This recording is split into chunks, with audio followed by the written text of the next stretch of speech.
Okay, let's go over the answer to the Power Strategy 1 question on the previous page. This is the chart in question. We know it's a Strategy 1 trade. So can you find the trade?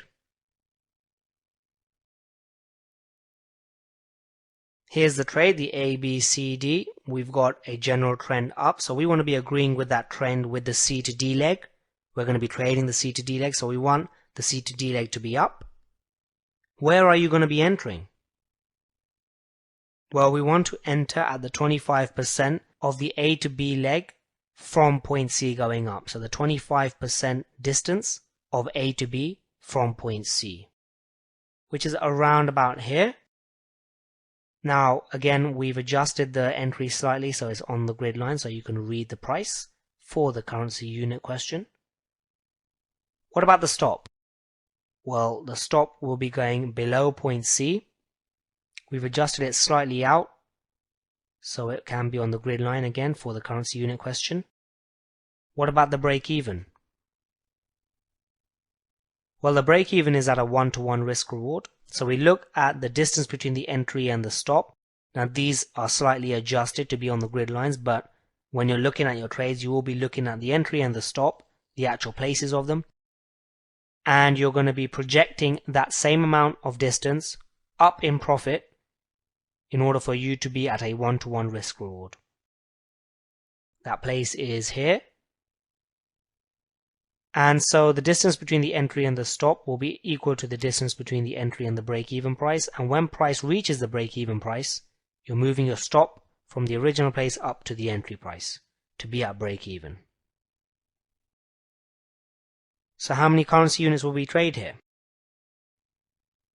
We know it's a US dollar against Japanese yen trade. We know we've got a $20,000 account, 3% risk. Entry at 10698. Stop at 10665. So let's use the trade size calculator. So we've got a $20,000 account,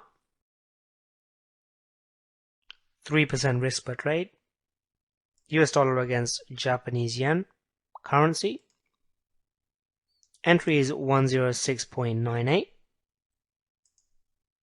And stop is 106.65.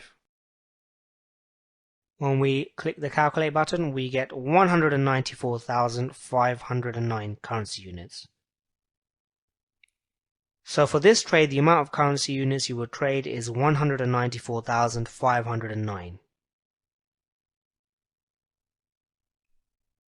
Our exit? Well, our exit will be, again, as with all strategy 1 trades, at point D. We're selling because we went long, we bought first, and we're selling to get out of the position. And our risk reward? Well, our risk reward is going to be, as with all strategy 1 trades, a 3-to-1 risk reward because we have a fixed entry and a fixed exit. So I hope these examples are helping you learn this strategy more. Let's move on now to the strategy 2 trades. Go on to the next page and we'll go through a strategy 2 example now.